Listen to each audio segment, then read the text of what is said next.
all of this discussion in chapter 4, here's my conclusion. Those of us who suffer according to the will of God, commit your souls to Him in doing good. Do good. Even if it means you have to suffer physical suffering here on this earth. Do it for God as a faithful creator, as one who will keep His word, one who keeps His promise, and we know what He has promised us. That's what he's talking about. Comments, questions? No? No question, Carol? You still busy? Yeah, she's still busy. She's not even here. All right. Jean, let's go on to 5. Yes, I'm still busy.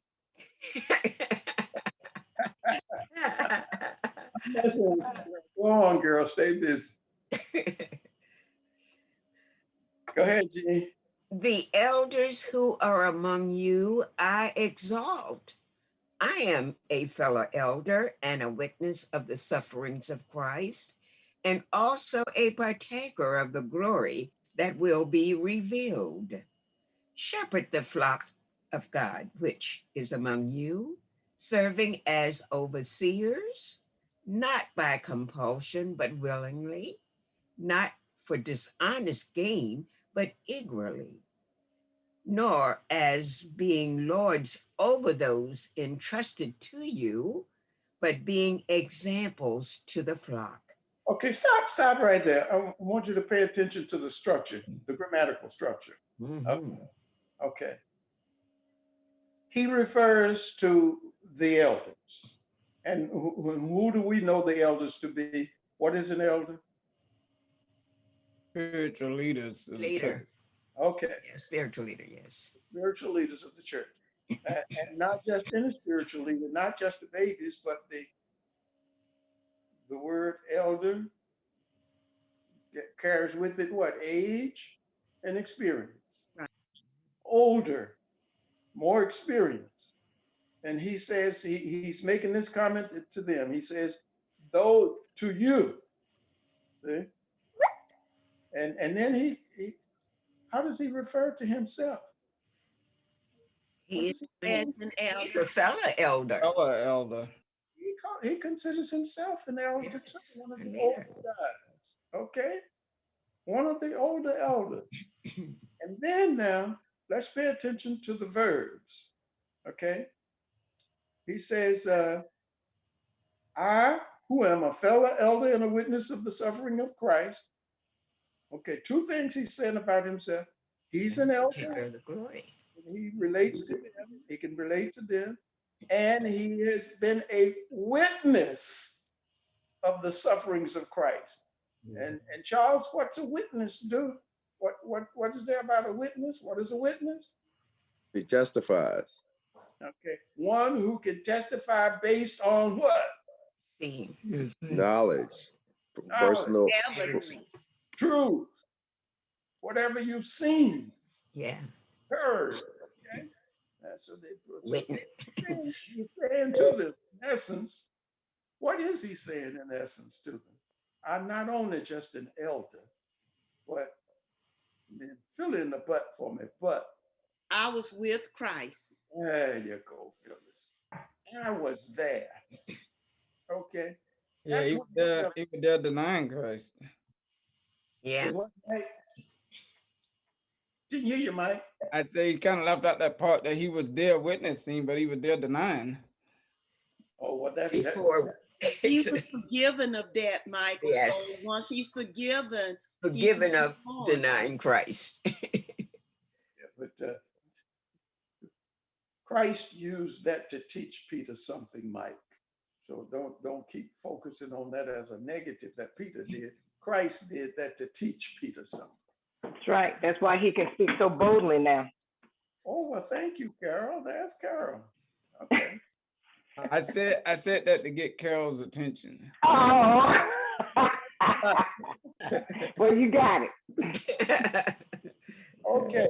Now, Peter uses grammatically, his scribes have used verbs. He's talking about the elders and he's telling the elders something. What does he say to the elders to do? The first thing he did, he says to the elders, verse 2, the verb, Shepherd the flock of God. shepherd, shepherd the flock. eh? Shepherd the flock. Now, what is he saying that they should do as they shepherd the flock? The shepherd guides and Guides. protects. And oversee. Shepherds the flock as a Overseer. what? Example. An They overseer, see them. They take care of them. as an overseer. See, Someone watch over them. Watch over them. Sort of like the watchman on the wall. And he tells them how to shepherd. Look, Yeah. look at what it says. Not by, Compulsion. But with don't shepherd them because you have to, but shepherd them willingly. Not for any gain. You know, you don't do it so that they can give you an offering of anything, but you do it eagerly because you love them. yes. So he says, shepherd the flock in a certain way. Serve as an overseer. Don't do it because you have to do it, but do it willingly. And don't do it to try to say glorious things and use the kinds of words that will cause people to say yay, amen, and then give you an offering of some kind. No, no, no. Do it eagerly because you love people, you believe what you say. That's one thing he's saying to those elders, shepherd the flock. And then he says, don't do it for not only compulsion or dishonest gain, don't do it as being what? A lord Over those. over those. You know, remember that here he's referring to what? The Roman and the Greek structure where they have lords. He said, don't do it as a lord, but do it how? You be an example so that others can see you and follow you. And that's what I've heard some of you say. That's one of the things that when we talk about, have you witnessed to anybody lately to bring them to Christ? And some of you will say, well, I have through my example. And you're right. Yeah, Marie, you have been an example to some. Yeah. Okay. Why? Verse 4. And when the chief shepherd appears, you will receive the crown of glory that does not fade away.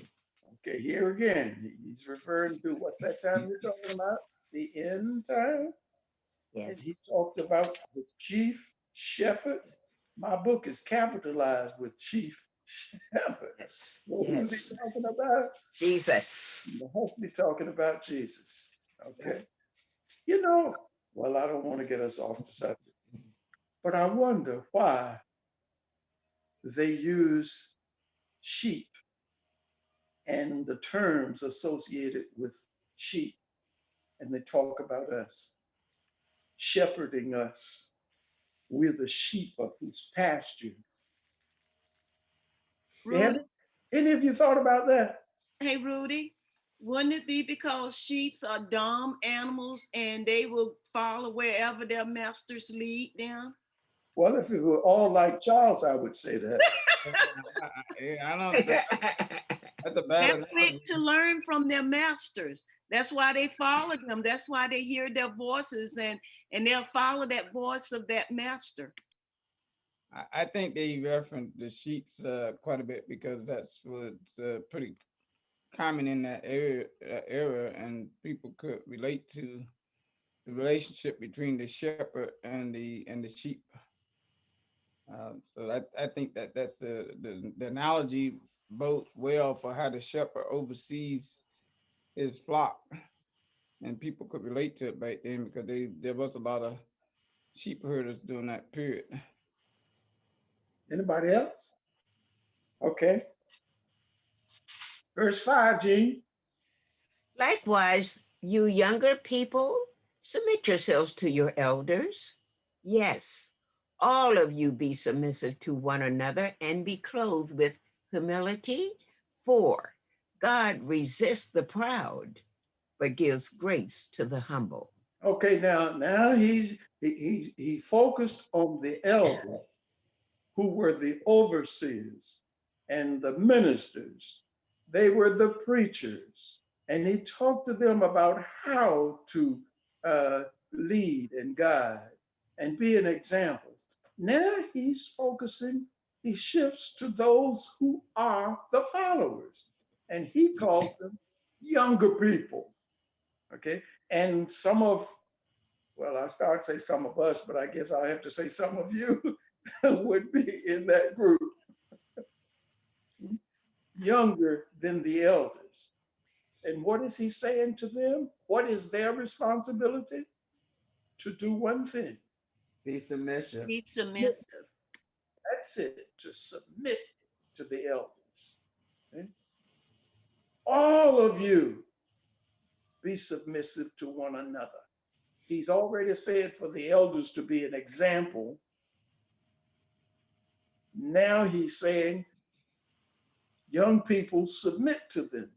So you have a round robin where everybody is being submissive one to the other. And not only that, be humble when you do it. Clothed with humility. And then he says, why? Because God resists the proud but gives grace to the humble. Comment? I have a comment. Yes, sir. I am going back to feed my sheep, the shepherd, and you were referring to that. I decided to look up what I found in the Bible about did Jesus refer in any time to it in his message about sheep or shepherds. And in John chapter 21, 21:15 through 17, Jesus gave Peter a threefold command to feed my sheep. In John 21, verses 15 through 17, each time Jesus said it 3 times to Peter. So the shepherd and feed my sheep and being the shepherd, here is an example that's already in Peter. Jesus used the analogy. John, that is. Okay. Jesus used the analogy. Yes. Said that those who follow him, and he used the analogy of sheep follow the shepherd. Yeah. And you point out that in John, Jesus talked to Peter 3 times and said to Yes. feed my sheep. Yeah. God resists the proud, but he gives grace to the humble. Yeah. Okay. Therefore, conclusion. Therefore, humble yourselves under the mighty hand of God, that he may exalt you in due time, casting all your cares upon him, for he cares for you. Be sober, be vigilant, because your adversary, the devil, walks about like a roaring lion, seeking whom he may devour. Hold right there. Peter says to them, humble yourselves under the mighty hand of God so that he may exalt you in due time. There is a benefit coming. There is a reward for us for our humility to God. There is a benefit coming. Okay? He says, in terms of our care, what does he say? Cast all on Christ, because he cares for us. Amen. And then he talks to us about how to behave. He gives several words there. And What do you think he means when he says be sober, be vigilant? Sober, Be aware. it doesn't mean don't get intoxicated. Not that kind of sober. No. Be aware, alert, Yes, a pay layer. attention. Yes. Self-control. Yeah, self-control, self-discipline. All right. Be vigilant, Mhm. be alert, be sober, be vigilant. Why? Always be on the lookout because there's some danger somewhere. Amen. Now, a devil, Devil and then he gives this analogy, walks like roaming. a roaring lion, seeking whom he may devour. I used to, as a boy, when I went to the movie to see, I used to love to go see Tarzan in the Tarzan movies. And they would have, when they would show a picture of this lion, this big male lion would be walking around slowly with his head going from side to side with all that hair on his back of his head. And when he saw something, he'd jump on it and it couldn't get away. And he'd eat it up. That's the picture I get when he says the devil walks about like a roaring lion, seeking whom he may devour. And he gives them and us some instructions as to how to avoid that and what to do, how to behave in light of that roaring lion. What does he say? Verse 9. Resist him, steadfast in the faith, knowing that the same sufferings are experienced by your brotherhood in the world. Resist the devil. Now, that's just one word. Resist him, steadfast in the